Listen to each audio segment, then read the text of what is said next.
क्या हुआ जब अचानक अयोध्या पहुंचा? सैकड़ों नागों का झुंड। इनका संबंध नागलोक से बताया जा रहा है। आखिर राम मंदिर प्राण प्रतिष्ठा से पहले अचानक इतने सारे चमत्कार क्यों हो रहे हैं? सबसे पहले गिद्धों का झुंड राम मंदिर के आसपास दिखाई दिया, जिसे जटायु के वंशज कहा जा रहा है। लोग इनकी पूजा कर रहे हैं। इसके बाद कुछ भालू अयोध्या में अचानक से देखे गए, जो कि जामवंत का प्रतीक है। लेकिन अब एक ऐसा चमत्कार देखने को मिल रहा है जो अयोध्या के लोगों के लिए ही खतरा साबित हो रहा है। आज की वीडियो में बहुत बड़े रहस्य से पर्दा उठने वाला है। आखिर राम जी का नागों के साथ क्या संबंध है? आखिर प्राण प्रतिष्ठा से पहले इतने सारे नाग एक के बाद अयोध्या में क्यों निकल रहे हैं, वो भी अलग अलग प्रजाति के एल। आगे बढ़ने से पहले अगर आप भी एक सच्चे सनातनी हैं तो इस वीडियो को लाइक करके कमेंट बॉक्स में जय श्री राम जरूर लिखें। 22 जनवरी सोमवार के दिन अयोध्या के नवनिर्मित राम मंदिर में होने जा रही रामलला की प्राण प्रतिष्ठा का सभी देशवासियों को बेसब्री से इंतजार है। राम जी के भव्य स्वागत की तैयारी जोरों शोरों पर है। यह तारीख कोई आम तारीख नहीं है, बल्कि इसके पीछे बहुत ही खास महत्व छिपा हुआ है। आखिर राम मंदिर की प्राण प्रतिष्ठा के लिए 22 जनवरी का समय ही क्यों चुना गया? इसके पीछे का रहस्य जानकर आपके भी होश उड़ जाएंगे। त्रेता युग में प्रभु श्री राम का जन्म अभिजीत मुहूर्त में हुआ था। 22 जनवरी सोमवार के दिन मृगशीर्ष नक्षत्र में अभिजीत मुहूर्त का संयोग बन रहा है। यही कारण है कि इस तिथि को रामलला की प्राण प्रतिष्ठा के लिए चुना गया है। साथ ही यह भी माना जा रहा है कि इस शुभ मुहूर्त में रामलला की प्राण प्रतिष्ठा करने से प्रभु श्री राम सदैव मूर्ति के अंदर विराजमान रहेंगे। लेकिन जैसे जैसे प्राण प्रतिष्ठा का समय नजदीक आ रहा है, वैसे वैसे अलग अलग प्रजाति के नाग अचानक ही अयोध्या में प्रकट हो रहे हैं, जो कि अयोध्या वासियों के लिए खतरा बनते जा रहे हैं। लेकिन गिद्धों का और भालुओं का संबंध तो प्रभु श्री राम से बताया जाता है। उन्होंने रामायण में उनकी सहायता भी की थी। लेकिन इन नागों का श्री राम के साथ क्या संबंध है? आज की वीडियो में इस रहस्य से पर्दा उठने वाला है। चौंकाने वाली यह है कि इनमें दो प्रजाति के नाग अलग अलग क्षेत्र में बार बार निकल रहे हैं, जिनका संबंध वासुकी और तक्षक नाग के साथ जोड़ा जा रहा है। ऐसा कहा जाता है प्रभु श्री राम के भाई लक्ष्मण साक्षात अनंत शेषनाग का रूप है, और वासुकी नाग, तक्षक नाग और शेषनाग तीनों ही आपस में भाई है, जिसमें तक्षक और वासुकी नाग पाताल में निवास करते हैं और शेषनाग बैकुंठ में भगवान विष्णु की सेवा करते हैं। तो अंदाजा लगाया जा रहा है कि जब प्रभु श्री राम अपने भाई लक्ष्मण यानी शेषनाग और माता सीता के साथ अयोध्या धाम पहुंच रहे हैं, तो क्या शेषनाग के दोनों भाई पाताल में से उनसे मिलने के लिए बार बार प्रकट हो रहे हैं? दोस्तों, ये रहस्य बहुत बड़ा है, क्योंकि अयोध्या के क्षेत्र से जब एक सांप को पकड़कर सुरक्षित इलाके में छोड़ा जाता है तो वही सांप पुनः राम मंदिर परिसर में भी देखा जाता है, जिससे कई बार मजदूरों को भी काम करने में भय महसूस होता है। लेकिन जय श्री राम का नाम उन्हें हिम्मत देता है। आप भी नीचे कमेंट बॉक्स में जय श्री राम जरूर लिखें। लेकिन दोस्तों, प्रभु श्री राम का नागलोक के वीडियो के साथ क्या संबंध है? वो सच्चाई जानकर आपके पैरों तले जमीन खिसक जाएगी, क्योंकि पूरे घटनाक्रम को मल्टीवर्स के साथ जोड़कर देखा जा रहा है, जिसे हिंदी में सृष्टि चक्र कहते हैं। मल्टीवर्स की सच्चाई जानकर आपके भी रोंगटे खड़े हो जाएंगे। जिस संसार में हम रहते हैं वो सृष्टि व विनाश के चक्र से गुजरती है। इस संसार के प्रत्येक सृष्टि चक्र को एक कल्प कहा जाता है। हर कल्प के 4 युग या 4 भाग होते हैं। दूसरे भाग या त्रेता युग में राम अयोध्या में जन्म लेते हैं और रामायण करके फिर से बैकुंठ लौट जाते हैं। यानी कि अगर आप इस पृथ्वी पर अपना जीवन यापन कर रहे हैं, आप जो घटनाक्रम कर रहे हैं वही बराबर घटनाएं किसी और यूनिवर्स या कल्प में आपके ही रूप के साथ पुनः होने वाली है या फिर हो चुकी है। आगे मल्टीवर्स की सच्चाई को साबित करने के लिए एक ऐसी पौराणिक घटना आपको बताएंगे, जिसे जानने के बाद आपको भी मल्टीवर्स की सच्चाई पर यकीन होने लगेगा। इस दुनिया में केवल 3 विद्वानों को मल्टीवर्स को देखने की और उनमें जीने की, टाइम ट्रैवल करने की इजाजत दी गई है, जिसमें पहले है वासुकी नाग, दूसरे हैं तक्षक नाग और तीसरे हैं काकभुशुंडी देव। तक्षक और वासुकी नाग के बारे में हम आपको बता चुके हैं, लेकिन सवाल उठता है आखिर काकभुशुंडी कौन है और आखिरी इन्हें प्रभु श्री राम ने अमर कैसे बनाया? वेदों और पुराणों के अनुसार काकभुशुंडी ने 11 रामायण और 16 महाभारत देखी है। वह कल्प के अंत तक अपने शाश्वत स्वरूप में जीवित रहेंगे। भगवान राम ने ही काकभुशुंडी को अमर बनाया था। कौए के रूप में अपने एक जन्म के दौरान काकभुशुंडी की मुलाकात बालक राम से हुई। प्रभु खेल रहे था और उसने उसे पकड़ने की कोशिश की। समय आने पर काकभुशुंडी को भगवान के मुख के दर्शन हुए। बालक राम के मुख में आकाश गंगाओं और ब्रह्मांड को देखने के बाद काकभुशुंडी ने भगवान राम से दूर उड़ना बंद कर दिया और उनके पास लौट आए। काकभुशुंडी ने भगवान राम को न पहचानने के लिए क्षमा मांगी। भगवान ने उन्हें दिव्य मुस्कान दी और काकभुशुंडी से उनकी इच्छा पूछी।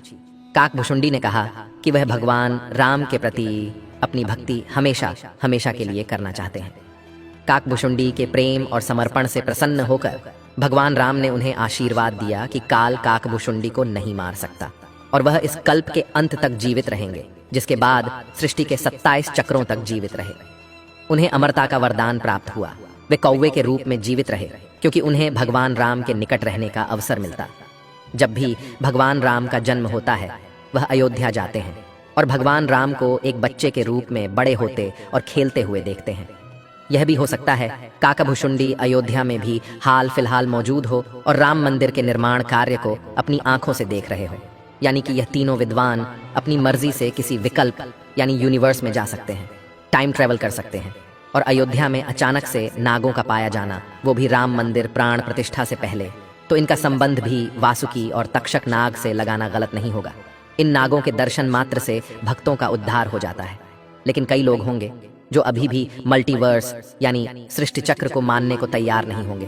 लेकिन आगे हमें कैसे कहानी, एक ऐसी सच्ची कहानी आपको बताने जा रहे हैं जिसका संबंध रामायण से जुड़ा है, और इसे जानकर आपको विश्वास हो जाएगा कि मल्टीवर्स वास्तव में होता है।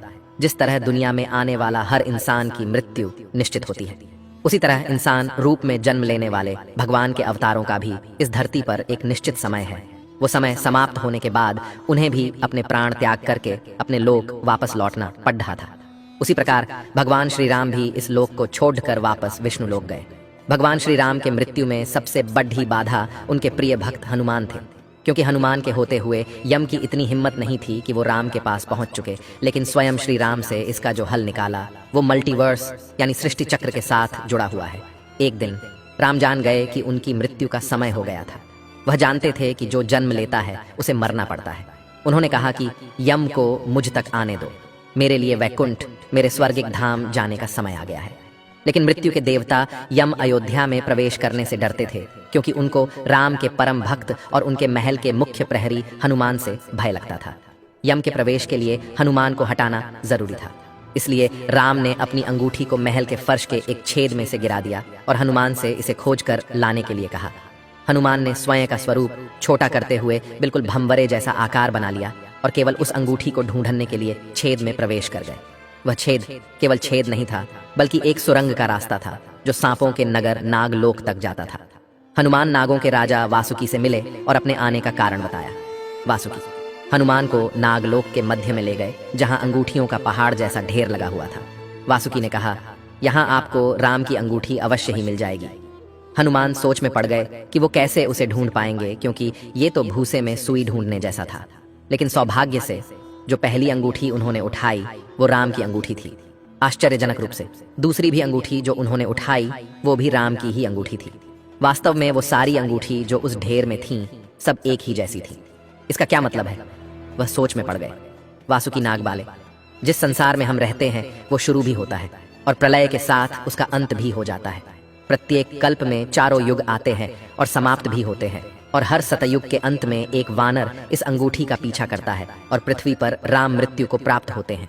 इसलिए यह सैकड़ों हजारों कल्पों से चली आ रही अंगूठियों का ढेर है। सभी अंगूठियां वास्तविक हैं। अंगूठियां गिरती रहीं और इनका ढेर बड़ा होता रहा। भविष्य के रामों की अंगूठियों के लिए भी यहाँ काफी जगह है।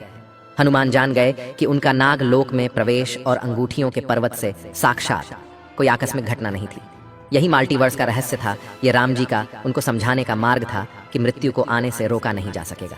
राम मृत्यु को प्राप्त होंगे, संसार समाप्त होगा, लेकिन हमेशा की तरह संसार पुनः बनता है और राम भी पुनः जन्म लेंगे। इस घटना के बाद प्रभु श्री राम सरयू नदी में समाहित हो गए।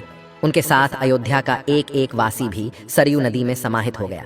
यहाँ तक कि कीट पतंगे और अयोध्या के पशु पक्षी भी सरयू नदी में समाहित हो गए। ऐसा कहा जाता है अयोध्या में जितने भी रहिवासी रह रहे थे वह सभी देवी देवताओं के ही अंश थे, जो प्रभु श्री राम की लीला को अपनी आंखों से देखने के लिए अयोध्या में रहवासियों की तरह रह रहे थे। जब रामायण काल पूरा हुआ तो वह भी प्रभु श्री राम के साथ अपने अपने धाम लौट गए। मात्र अयोध्या का भूभाग ही बच गया और वर्षों तक यह भूमि यूं ही पड़ी रही। बाद में श्री राम के पुत्र महाराज कुश ने अयोध्या को फिर से बसाया। इसका वर्णन कालिदास के ग्रंथ रघुवंश में मिलने की बात कही जाती है। रामायण के अनुसार कुश ने ही सर्वप्रथम पत्थरों के खंभों वाले मंदिर का अपने पिता श्री राम की पूज्य जन्मभूमि पर निर्माण करवाया। वहीं जैन परंपराओं के मुताबिक अयोध्या को ऋषभदेव ने फिर से बसाया था। भविष्य पुराण के अनुसार उज्जैन के महाराज विक्रमादित्य ने ईसा पूर्व में एक बार फिर से दूसरी बार उजड़ चुकी अयोध्या का निर्माण करवाया। धार्मिक ग्रंथों के अनुसार उन्होंने अयोध्या में सरयू नदी के लक्ष्मण घाट को आधार बनाकर 360 मंदिरों का निर्माण करवाया था। वे भगवान विष्णु के परम भक्त थे और इसीलिए उन्होंने ही श्री राम जन्मभूमि पर एक भव्य मंदिर का निर्माण करवाया था। हिंदू पक्ष का दावा रहा है कि बाबर से पहले भी 1833 में मुस्लिम आक्रमणकारी सालार मसूद ने जन्मभूमि मंदिर को ध्वस्त कर दिया था। अयोध्या में राम जन्मभूमि मंदिर पर विवाद की कहानी की 1528 से शुरू हुई। हिंदुओं का दावा रहा है कि मुगल आक्रमणकारी बाबर ने उस पवित्र जगह को तोड़कर उस पर मस्जिद का निर्माण करवा दिया। अयोध्या राम जन्मभूमि। बाबरी मस्जिद विवाद पर अपना ऐतिहासिक फैसला देते समय सुप्रीम कोर्ट ने उन सिख ग्रंथों को भी अहम सबूत माना है, जिसके मुताबिक सिख धर्म के संस्थापक गुरु नानक देव जी आक्रमणकारी बाबर के भारत आने से पहले ही भगवान राम की जन्मभूमि के दर्शन के लिए अयोध्या पहुंचे थे। गुरु नानक देव जी 1510 से 1511 के बीच अयोध्या आए थे, जबकि बाबरी मस्जिद 1528 में बनाई गई थी। इतिहासकारों के अनुसार वहां पर बाबर के कहने पर उसके एक सूबेदार ने मस्जिद का निर्माण करवाया था। 23 दिसंबर 1939 को राम जन्मभूमि मंदिर के इतिहास में एक बार से जबरदस्त मोड़ आ गया। उस दिन रामलला की प्रतिमा मस्जिद के अंदर अचानक से विराजमान पाई गई। ये विवाद इतना बढ़ा कि आखिरकार तत्कालीन सरकार उस ढांचे को विवादित मानकर उस पर ताला लगवा देना पड़ा। ढांचे के अंदर नमाज रुक गई, लेकिन बाहर राम चबूतरे और परिसर के बाकी हिस्सों में पूजा अर्चना निरंतर चलती रही। 6 दिसंबर 1992 को अयोध्या में राम जन्मभूमि आंदोलन से जुड़े लाखों कार सेवक जुटे थे। उन्होंने ही उस विवादित ढांचे को ध्वस्त कर दिया। भगवान रामलला ढांचे से निकलकर अस्थायी टेंट में आ गए। यानी कि राम मंदिर का इतिहास बहुत बड़ा है, कई लोगों के संघर्ष की कहानी है और कई कार सेवकों के बलिदान का प्रतीक है। भले ही हम इस संघर्ष में भाग नहीं ले सके, लेकिन यह हमारा सौभाग्य है कि हम राम मंदिर को बनता हुआ अपनी आंखों से देख रहे हैं। अगर आज की यह खास वीडियो आपको पसंद आई है तो सच्चे सनातनी इस वीडियो को लाइक करके हमारे चैनल को सब्सक्राइब जरूर करें। हर हर